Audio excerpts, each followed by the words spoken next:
गुंडागर्दी, ED jail, bulldozer का करके मेल, लोकतंत्र हो गया है फेल, विपक्ष खड़ा है मांगे बेल। इन्होंने जो फूहड़ कविता सुनाई है ना, ये फूहड़ कविता पूरे घमंडियों में बांट दें तो जेल वेल जाएंगे तो वहां पे फूहड़ कविता लिखने का एक्सपीरियंस होगा अच्छे तरीके से। ये फूहड़ कविता नेशनल टीवी में सुनाया कीजिए। तेजस्वी यादव 34 साल की उम्र में 350 करोड़ के घर में रह रहे हैं। राहुल गांधी परिवार का तो कुछ बोलना ही नहीं है, ना जाने कितने फार्म हाउस है, कितने क्या क्या। ये जो हरा कुर्ता बैठे हुए हैं, इनके यहाँ भी परिवार में लखनऊ के सबसे बड़े बिल्डर यही लोग हैं।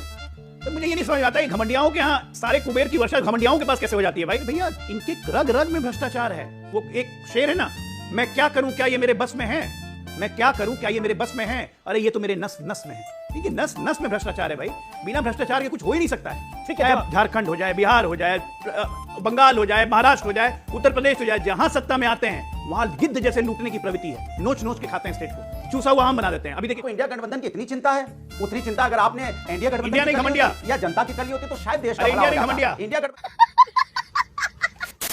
हेलो नमस्कार दोस्तों, सभी को जय श्री राम। दोस्तों, दरअसल डिबेट चल रही थी जो झारखंड के मुख्यमंत्री हेमंत सोरेन पर जो ईडी की तलवार लटकी हुई है उस पर, और वो भागे जा रहे हैं। पर डिबेट के अंदर हमारे अनुराग भदौरिया जी अपने बोल बच्चन से बाज नहीं आते हैं और डिबेट का समा बन देते हैं। इसी पर बीजेपी प्रवक्ता ने इनकी अच्छे से क्लास लगाई। दोस्तों, डिबेट वीडियो बहुत ही देखने लायक और समझ लायक होने वाली है। आपसे रिक्वेस्ट है, वीडियो को एक लाइक जरूर दें, चैनल पर नए हैं तो चैनल को सब्सक्राइब करें और बेल आइकन ऑन कर लें।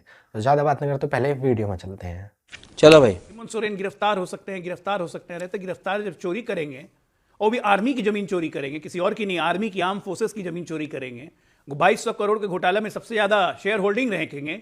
और अमित जी, आप तो दिल्ली में रहते हैं, आप ये बताइए, ना शिबू सोरेन ना हेमंत सोरेन, ना आज तक नौकरी की ना व्यवसाय किया, सिर्फ एमएलए और मंत्री बन के, चीफ मिनिस्टर बन के, शांति निकेतन दिल्ली का सबसे पॉश एरिया, उसमें 2000 वर्ग फुट, मतलब 300-350 करोड़ के घर में कैसे रह रहे हैं। तेजस्वी यादव 34 साल की उम्र में 350 करोड़ के घर में रह रहे हैं। राहुल गांधी परिवार का तो कुछ बोलना ही नहीं है, ना जाने कितने फार्म हाउस है, कितने क्या क्या। ये जो हरा कुर्ता बैठे हुए हैं, इनके यहाँ भी परिवार में लखनऊ के सबसे बड़े बिल्डर यही लोग हैं। तो मुझे ये नहीं समझ आता है घमंडियाओं के यहाँ सारे कुबेर की वर्षा घमंडियाओं के पास कैसे हो जाती है। भाई, इन सारे घमंडियाओं को अगर सही जगह पहुंचा दिया जाए तो देश में कुबेर की वर्षा हो सकती है। अब बवाल घमंडियाओं में इसलिए मचा हुआ है, क्योंकि घमंडियों में बवाल इसलिए मचा हुआ है क्योंकि पैसा भी जा रहा है, पावर भी जा रही है, ना इधर के रहेंगे ना उधर के रहेंगे। जी जी जी। और कर कुछ पा नहीं रहे बेचारे। हमीद जी जवाब दूंगा जी, आप बिल्कुल। देखिए, मैं बीजेपी के प्रवक्ता जो लंबी लंबी बातें कर रहे हैं उन पे 2 लाइन सुना दूं तो शायद उनके समझ में आ जाएगा, देश भी समझ जाएगा। गुंडागर्दी, ईडी जेल, बुलडोजर का करके मेल, लोकतंत्र हो गया है फेल, विपक्ष खड़ा है मांगे बेल।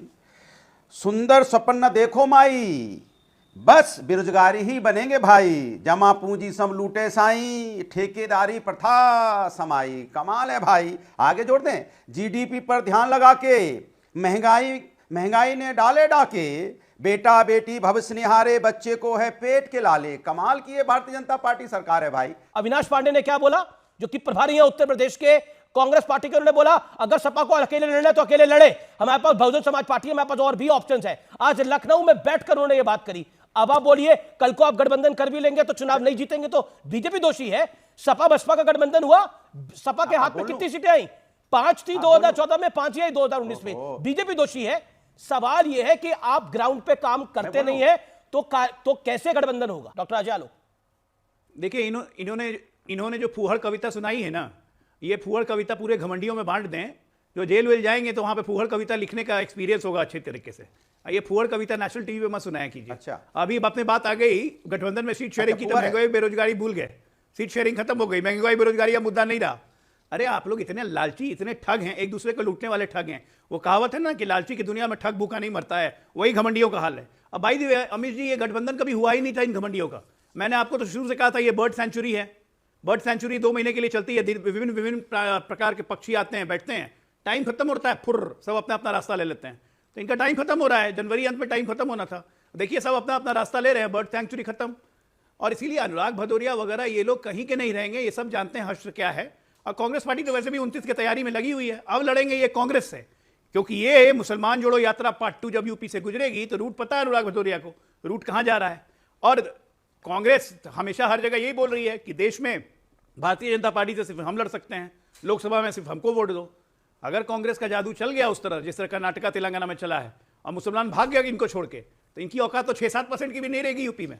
क्या बात कर रहे हैं ये? आपको इंडिया गठबंधन की इतनी चिंता है, उतनी चिंता अगर आपने एनडीए गठबंधन इंडिया की नहीं कर ली घमंडिया। होती, या जनता की कर ली होती तो शायद देश का अरे भला इंडिया हो नहीं जाता। घमंडिया। इंडिया गठबंधन के पल पल पे किसका वोट कहां घमंडिया। जाएगा, किधर जाएगा, इसकी बड़ी घमंडिया। चिंता है आपको। आपको ये चिंता नहीं है कि घमंडिया, आप निषाद घमंडिया। पार्टी को कितनी सीटें देनी है जो मांग रहे हैं। आपको ये चिंता नहीं है अपना दल आपको घमंडिया, सीटें घमंडिया। मांगा कितनी दोगे, या राजभर जी दिल्ली लखनऊ, लखनऊ दिल्ली, लखनऊ दिल्ली, लखनऊ दिल्ली करते करते उनको घमंडिया। वो भी तो बताओ ना। आप सारा सवाल इंडिया गठबंधन से पूछोगे, विपक्ष से कोई विपक्ष से सारा सवाल होगा, और एनडीए और बीजेपी से कोई घमंडिया, उसकी हाँ, जिम्मेदारी विपक्ष से नहीं। कोई सवाल ही समाज नहीं के प्रति आपकी पूछना है। कोई जिम्मेदारी नहीं जो आपने सत्ता जब सत्ता बोलते में आए, बोलते आपने खुद क्या गड़बड़ा बोला जा रहे हैं। जनता को कि किसानों की इनकम दूंगा, ठीक है, किसानों की बोलते इनकम बोलते दूंगा। खुद ठीक है, गड़बड़ा you made your जा रहे point, हैं। okay, तनुज खत्री। यहाँ पे हम नहीं okay, Ajay, okay, okay, Ajay Alok, Ajay Alok, समस्या खत्म सारी हो जाएगी, बातें बेरोजगारी ये खत्म हो हाथ जाएगी, देश धोकर खुशहाल आप हो लोग जाएगा। इसके हाथ बारे में कोई चर्चा धोकर नहीं। ईडी जो है वो विपक्ष के पीछे क्यों लग गई है? चाहे वो हेमंत सोरेन हो, खबर आ रही है कि वो किसी भी पल गिरफ्तार हो सकते हैं।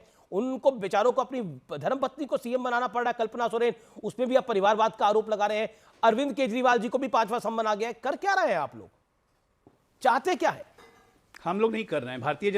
भारतीय जनता पार्टी की ऑफिशियल विंग ईडी नहीं है। पहली बात तो मैं बता दूं, ये गलत नैरेटिव है कि भारतीय और जनता सम्राट पार्टी के चौधरी कहने पे कौन हो है? रहा है। इनके कर्मों के परिवारवाद कारण से हो रहा नहीं आता क्या, है जिनको अमीश आपने- जी, आपने उप- इनके उप- कर्मों के एक कारण बात हो है, रहा टाइम पे बोलिए। है। चोरी करने के लिए हमने नहीं आपको बोला तो था। ईडी का कोई एक नोटिस मिनट, नहीं आया ना, बीच में अनुराग जी ने नहीं आपकी बोला। किसी पार्टी के नेता को तो शांत रहिए। सम्राट चौधरी जो डिप्टी सीएम बने हैं वो भी शकुनी चौधरी के अरे यार, बेटे ये हैं, जो बीच में MP बोलना कई बार बंद रहे कीजिए। हैं। एक परिवारवाद सेकंड, अगर कोई कर ओके, रहा है, डॉक्टर देश अजय में आलोक बीच में एंड क्यों तनुज बोल रहे हैं? Khatri on screen. Okay, Anurag ji शांत।